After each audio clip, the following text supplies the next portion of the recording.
5 pillars of Islam. A declaration of faith. There is only one God. Prayer, fasting, zakah, hajj. God has created all human beings equal. As we accept differences amongst brothers within our own families, why can't we accept differences among brothers in humanity in our own points of view about life? Do you know what Islam is? It's a way of life for all. It is taught in the Quran for big and small. Islam is a way of life, a complete way. Alhamdulillah, all praise is due to Allah. We praise Him with all His beautiful names. I greet you all with the Islamic greetings. Assalamu alaikum wa rahmatullahi wa barakatuh. May peace and blessings of the Almighty God, Allah, be upon all of you all. We have a topic, building bridges between Hindus, Christians and Muslims. So this is going to be a more of an interactive session on Q&A. And this question answers are allowed only for the brothers and sisters of other faiths. This is a purely an exclusive session for them. We have Dr. Bilal Philips. So we'll straight away go on to this session. So I request Dr. Bilal Philips to just introduce Islam briefly and start the question and answers. I would first, after praising God and asking that His peace and blessings be on all of His prophets, like to welcome all of our non-Muslim guests here. And I appreciate your willingness to come and share your ideas with us. And that's what we're here for, to help you to understand why we do or why we say the things that we say as Muslims, and to improve relations with peoples of other faiths, because ultimately, we are all trying to do what is good. We are all in favor of what is beneficial for the welfare of our communities, our societies. So we really should not be at odds with each other. We shouldn't have misunderstandings, especially in these days where lines of communication are readily available. So that's what we are here to share with you. That Islam, if we look at its most basic foundations, what are known as the 5 pillars of Islam, that in one way or another, I'm sure you would all agree that they represent good principles for life. Whether it is the first of the pillars, which is a declaration of faith, that one be open with one's faith, not to hide it, to pretend, but to be real. This is what I believe, this is who I am. That is the first step for the Muslim. For a person to be a Muslim, he or she should openly declare their faith. Faith that there is only one God, which virtually all societies in the world agree that there really is only one God. But how that God is perceived is where we find differences of understandings, etc. But the idea that there's ultimately one supreme being who governs all, this is shared by all societies around the world. And for the believing people, we are the majority. Those who claim that there is no supreme being, they are in fact a small, strange, abnormal minority. This is reality. I know those of you who are visiting who may be atheists might say, why would you want to say that? Well, This is what history shows us. Wherever we go in the world, whatever age, whatever society, whatever civilization, backwards, developed, underdeveloped, people believe in God. A minority you find around the world who say there is no God. So as believers, this is a common ground that we should share and help those who have lost their way to the state where they don't recognize that there is a God, help them to find their way back. And of course, for a Muslim, there is added to the basic declaration of faith that there is only one God, that the one who informed us of that, the messenger of God known as Muhammad ibn Abdullah, who appeared, was born in the 6th century after the time of Christ. He conveyed that message, and he not only conveyed it in word, but he also conveyed it in deed. So a Muslim, when he or she declares their faith, they not only recognize the unity of God, that there is one God, ultimate God, but also that the messenger who brought this message is to be followed, meaning he represents the guide in life. He is the example of how we should live our lives. That's the first pillar of Islam. And I'm sure all religions have comparable guides. People depend on, commit themselves to believing that they are the example for them. So I'm sure any person who believes in God would say, yes, that is a reasonable principle. We should have guides. We should have somebody to show us how to live a good, righteous, pious, beneficial life. The second pillar of Islam, the prayer, praying 5 times a day. Well, some people might say, well, that's a lot. You know, how about once a week or a couple of times a week? That may be a little more. Well, of course, it's a choice. If a person commits himself or herself to pray 5 times a day, in other words, trying to communicate with God 5 times a day, trying to remember God 5 times a day, we say the more the merrier. Really, nothing bad about that. Even if you as an individual may personally feel it's a bit too much for you, but still, the idea if somebody wanted to do that's a good thing. Because the more we remember God, the better people we will be. So, again, the second pillar of Islam, 5 times daily prayer. No believer in God would say, hey, that's not good. No. The third pillar, fasting. Fasting in the month of Ramadan. 1 month every year, Muslims are required to fast for 30 days. Daylight hours. And fasting is something instituted in virtually every religion. Even if people today don't do it, we go back into the scriptures, you will find the people of the past did. So if we're not doing it and they did it, it means somehow we slipped off the path a bit. We need to get back on the path. Because fasting was prescribed by God because it is good for human beings, whether physically or spiritually. And of course, the spiritual concerns are the greatest.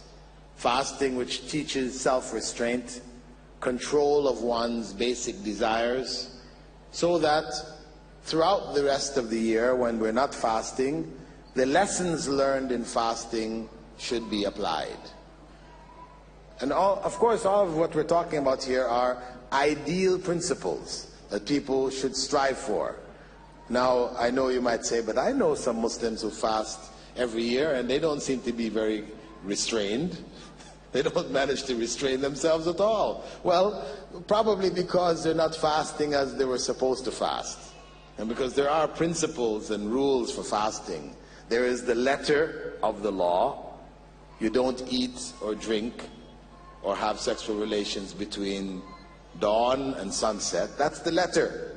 But there's also spirit, where the Prophet said that the person who doesn't give up backbiting, telling lies, cursing, God has no reward for their fast.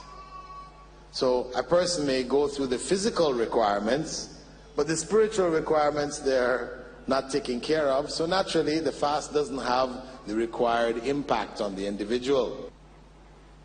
The fourth pillar of Islam is zakah, or charity, which is an obligation on every member of the community who has surplus wealth.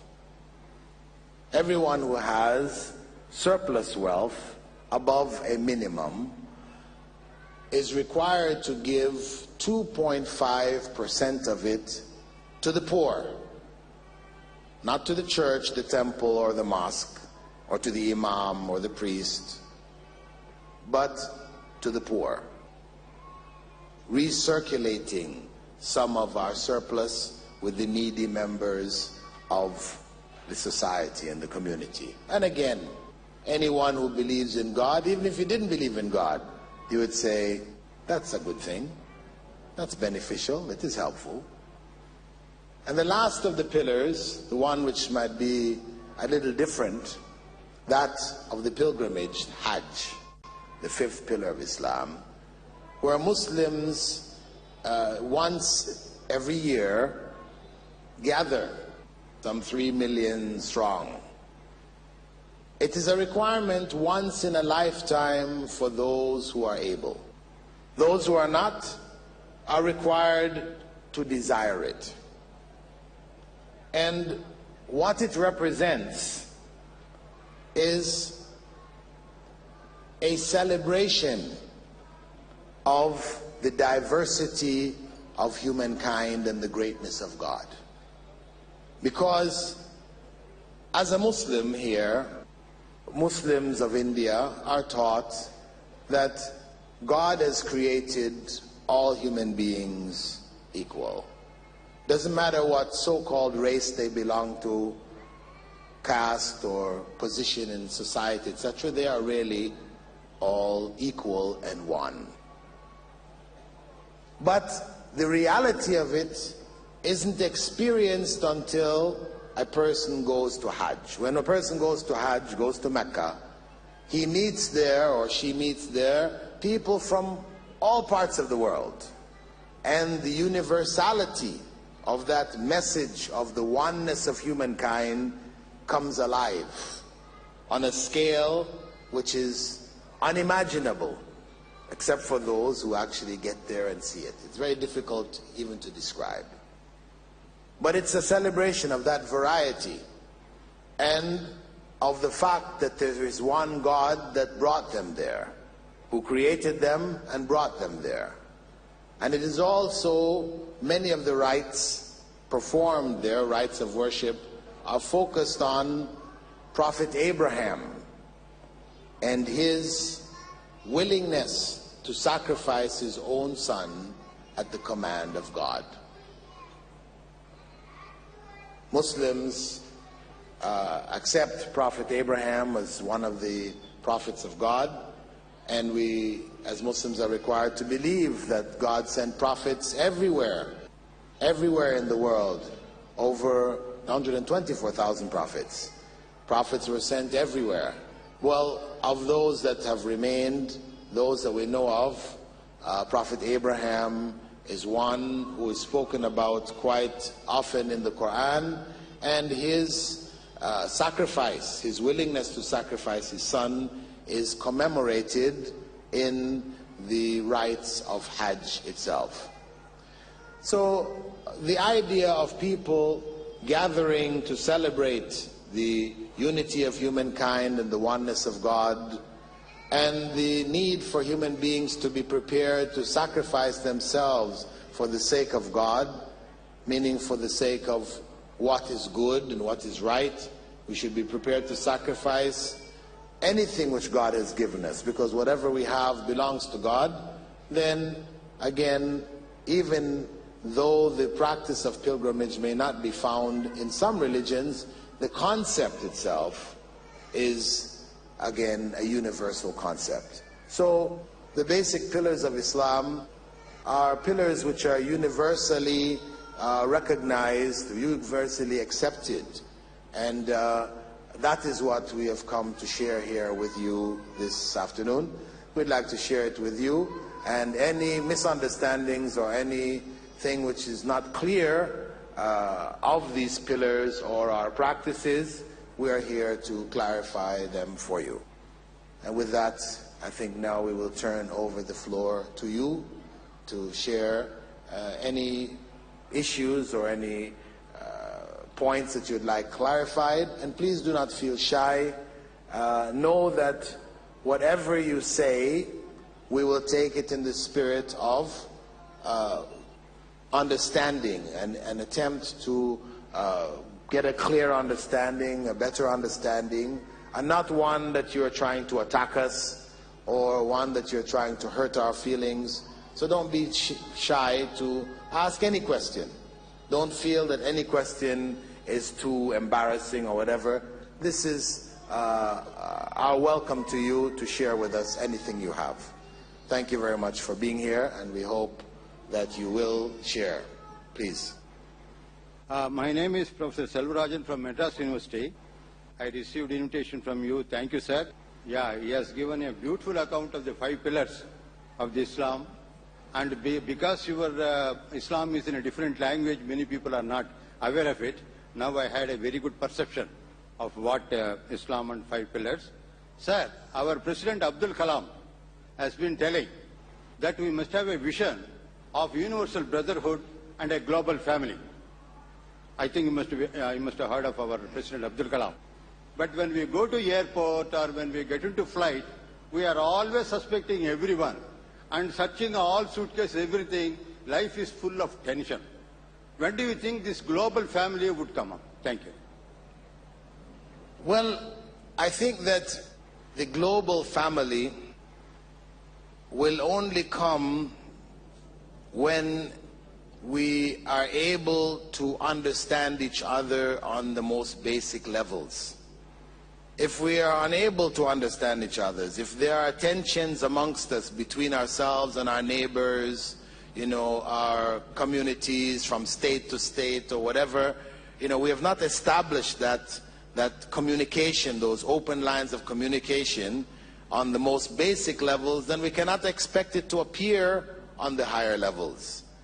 Perhaps maybe we're thinking from the top down, but we need to think from the bottom up. So we need more and more gatherings of this type, shared by various communities where we can share our beliefs with each other and come to mutual understandings and to work out whatever problems and misunderstandings exist amongst us. Because truly we are one humanity, we are from the same origin, and as we accept differences amongst brothers within our own families, why can't we accept differences among brothers in humanity in our own points of view about life? Dr. Rajan, I am a scientist from the Ministry of Agriculture, and I am also a member from the International Association of Lions Clubs, wherein I have participated in the international conference in Denver, Colorado, USA last year. And I am also the World Constitution World Parliament member that was constituted in Virginia University. And now I have one question. God is one. We represent different religions for worship, we human beings representing from various religions for worship. And why we embrace Islam? Kindly enlighten this point. As far as Muslims believe, and now we're talking about sharing belief, right? Muslims believe, yes, that there is only one God. there is only one human race. Even though we've been told there is a variety of races, no, there's just one. And therefore, the need of human beings to worship God, to live in accordance with God's will, that need is fulfilled through God revealing one religion. Because human beings don't have different needs in that sense. We all have the same emotions, the same psychology.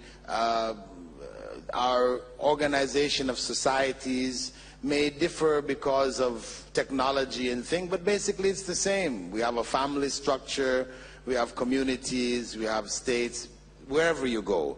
In history, no matter how far back you go in time, you know, it is the same situation. Human beings have not changed. So we believe that when God created the first two human beings, Adam and Eve, He taught them, He informed them of how He wanted them to live. That we call religion. How He wanted them to live, because He gave them guidelines in terms of how they should relate between themselves, interpersonal relationships, how they should relate to the world around them, which God has provided for them, and how they should relate to God. That religion is not restricted to just how you relate to God, but how you also relate to each other. How do you deal with the environment around you? So religion, the religion of God, was taught to Adam and Eve, the first two human beings. First two human beings who Allah or God created, they were taught the religion of God. As time passed, people multiplied, people strayed away from that original religion, made changes, corrupted, added, and God sent messengers, prophets, to bring people back to that original religion. And as people spread to different parts of the world, of course the prophets were sent to the different parts of the world, always calling them back to that original religion.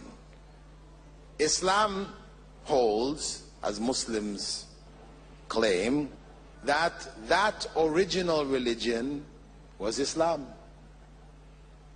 That Islam itself means submission to the will of the Creator, sustainer of this world, the one God, who in Arabic his name is Allah. That one God who is not material of the creation, but the Creator himself. So submission to the will of God, meaning submission to the commandments and instructions of God, that is what Adam and Eve were told to do. And this is what describes that final revelation of that same religion according to the teachings of Islam. So we believe, really, yes, there should be one religion. But human beings are free to make their own choices. Human beings are free to choose for themselves what they feel is best for themselves. And in the end, they will be accountable to God for their choices. That is the sum of our belief with regards to that. My name is Dr. S. Ramu. I am not a Muslim, but I was born and brought up in a Muslim atmosphere, educated completely in a Muslim school. I am tremendously influenced by the teachings of Prophet Muhammad and what is contained in the Quran. And I happened to go through the English as well as Tamil version of Quran. For a long time, I have been raising a simple doubt which I want to present here. Take for example, Christianity is being preached and followed almost all over the world, because I think it is being propagated in the language of the folk, in the language of the people, where it is being propagated. For example, in Tamil Nadu, most of the Christian propagations are made in Tamil. People are allowed to worship Jesus Christ or to do any kind of worship in the vernacular language, in the local language. Whereas Islam is insisting on the Arabic language only. I think that is the major impediment for people to follow Islam and to understand what is contained in Quran. Therefore, is there any solution for this, that prayer or worship can be allowed in the local languages? Quran can be translated in almost all languages and made cheaper, available to the people, so that even the common man can understand Islam and follow. And this question I place before you, and I seek some answer. Is there any positive solution for this? Because the language can easily attract people. A Tamil language through which you can spread Islam, the good teachings of Islam. Nowadays, Islam is being the most misinterpreted religion. It is being deliberately done by some section of the society, which is not acceptable. I don't accept such a miscreant propaganda. Therefore, I request, is there any solution for this problem? And will you allow local languages to be followed in your worship? Thank you very much. Arabic also allows Muslims to worship together wherever they are. If I went to Peking and people called the adhan, the call to prayer, in Chinese, then I wouldn't know, because the mosques in China don't look like the mosques in India. There's not a special shape that a mosque has to take. It's just a place of worship. It could be a room, a single room. So the adhan, or the call to prayer, is done in Arabic, so that if I happen to be in Peking, I would know that there is a mosque here, and I would enter that mosque. And if the imam, the one who leads the prayer, led the prayer in Chinese, I wouldn't know what is going on either. But since prayer is done in Arabic, I can join in his prayer. So the Arabic becomes a unifying force for Muslims throughout the world. Wherever they go, regardless of their languages, they're able to pray together. Furthermore, as my brother mentioned, it is the language of the original revelation. And Muslims are all enjoined and encouraged to learn some Arabic, to stay in contact with the words of God, of Allah, as they were revealed. As he said, translation gives you an idea of the meaning, but the words of God themselves have their own beauty, have their own impact. So the translation of the meanings of the Quran has been done in most of the major religions of the world. We have the Quran's meanings translated into Tamil. This is an example of the Tamil translation of the meanings of the Quran, as well as many other languages. So we appreciate your suggestion, and I hope you've understood the reasoning. Next question, please. I'm Nirmal Raj. I was told by my Muslim friends that God created us to worship Him. And those people who are worshipping Him, they'll go to heaven, and those who are not worshipping Him, they'll be passed into the hell. And my doubt is that our whole purpose of life is only to worship God? Or do our life have some other purpose? And if so, what is the actual purpose of our life? When the Quran states that God created, Allah created human beings and the spirit world we know as the jinn solely for worshipping Him, that means that for Muslims, according to Muslim belief, that is the essential purpose of life, to worship God. But we have to ask ourselves, what do we mean by worship?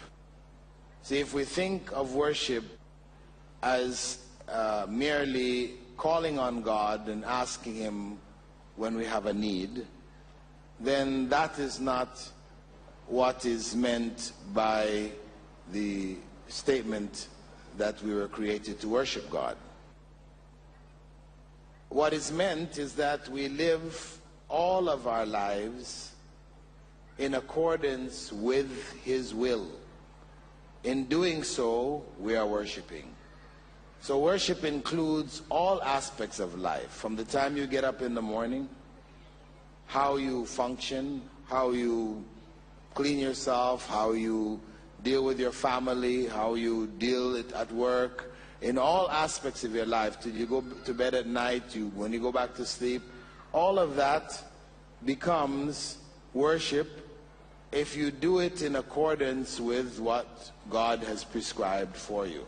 So that way of life which God has prescribed, which transforms all of your acts into worship, that way of life brings out from the human being the best, makes him or her the best that he or she can be.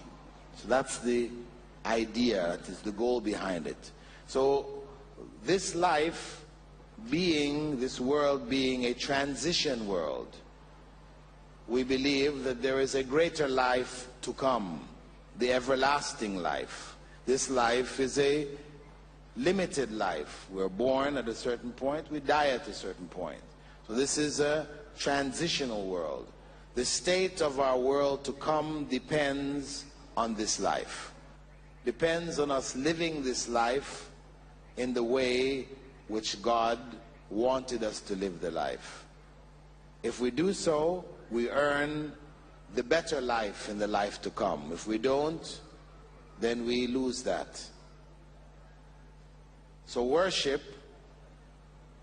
enables us to achieve the goal of this life, or the purpose of the life that we're living. Is that clear? You have a follow-up on it? Go ahead. I am satisfied with your answer, but one doubt is, what does He expect out of us? Why should He create such a test to us? The issue of what does He expect of us, that is the religion, that is the way of life which He has prescribed for us. That's what He expects of us, to live to our utmost potential in good and in goodness and in righteousness. That is what is expected of us. Why did He create us and expect that of us? He is the creator. Being the creator, He created. You don't ask the painter why you painted. In the same way, you don't ask the creator why he created.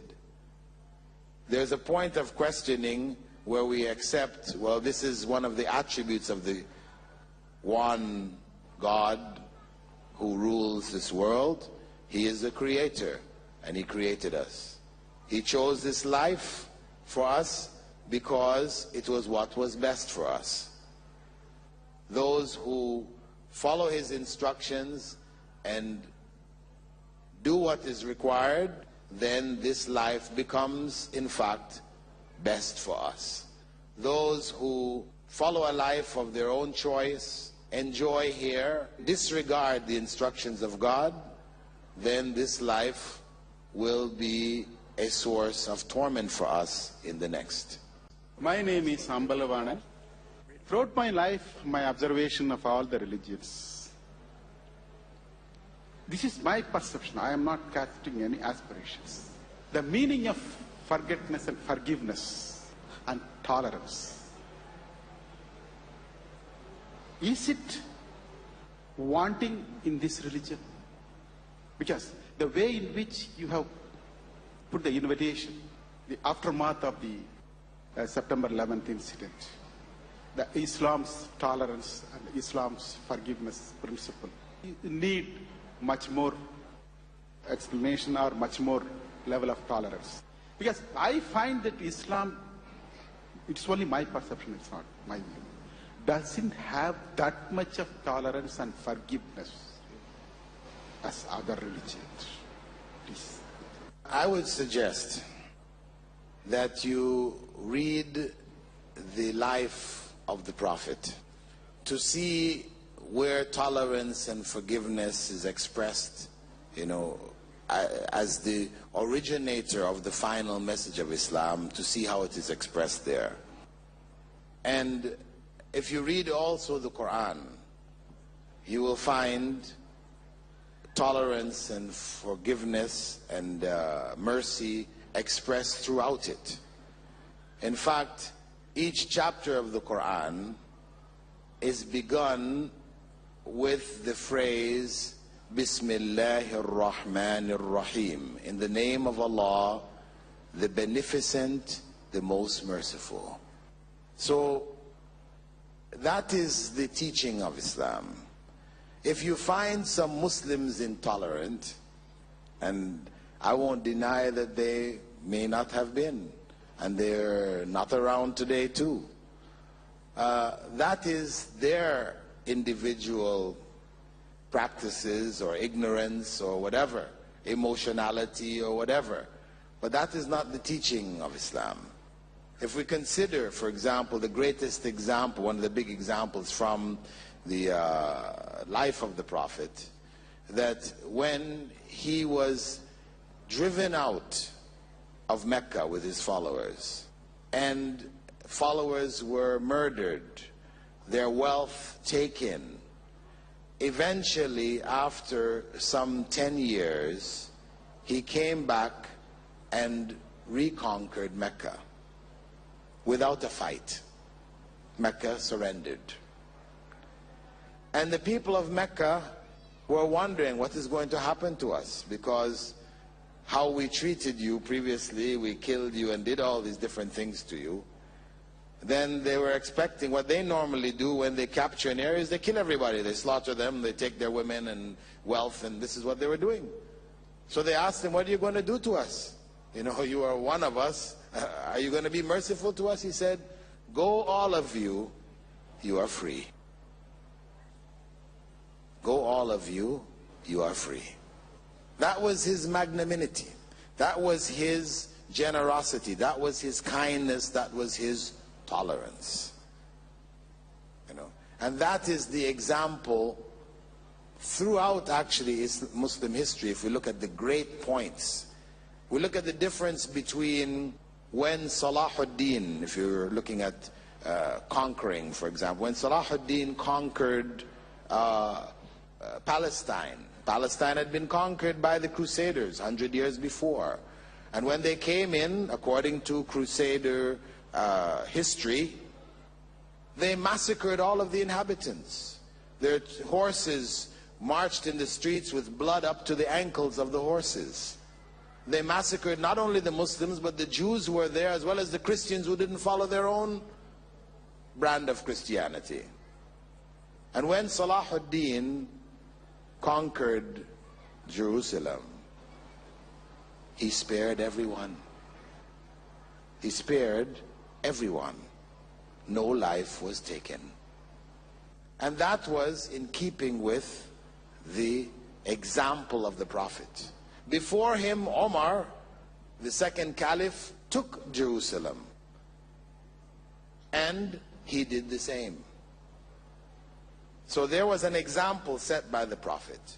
Historically, people follow that example for the most part, but there are examples in history where people didn't. So when we are to look at these different examples, we judge them according to the original example. We say, well, this is what Islam actually taught, but these people did something other than its teachings. So Islam really is a religion full of tolerance, full of forgiveness. But sometimes we find that Muslims aren't. My name is Ramnathan, I'm a former employee of the United Nations. I would like to know the meaning of the term hadith. A hadith meaning conversation, literally in English translation, or something new. From the context, the technical term in Arabic, it refers to the sayings, actions, approvals of the Prophet. Represents, the Quran represents direct revelation. Yes, it came on the tongue of the Prophet, but it's direct words of God recorded and memorized. Then the implementation of the Quran says pray, but doesn't tell you how many times to pray, when to pray, how to pray. It just says pray. The hadith now clarifies the details. So the Prophet's life, may God's peace and blessing be upon him, is contained within the hadith as the example. Is there any sisters of other faiths there? As per God's word, Islam believes in God's birth, Jesus Christ's birth and his second coming. And why it doesn't believe in God's death? Please kindly explain me. As you said, Islam believes in God's birth. No, we don't. We believe in Jesus' birth. God, one of the basic attributes of God is that he is eternal. Once we say that God is eternal, to speak about his birth or his death is contradictory.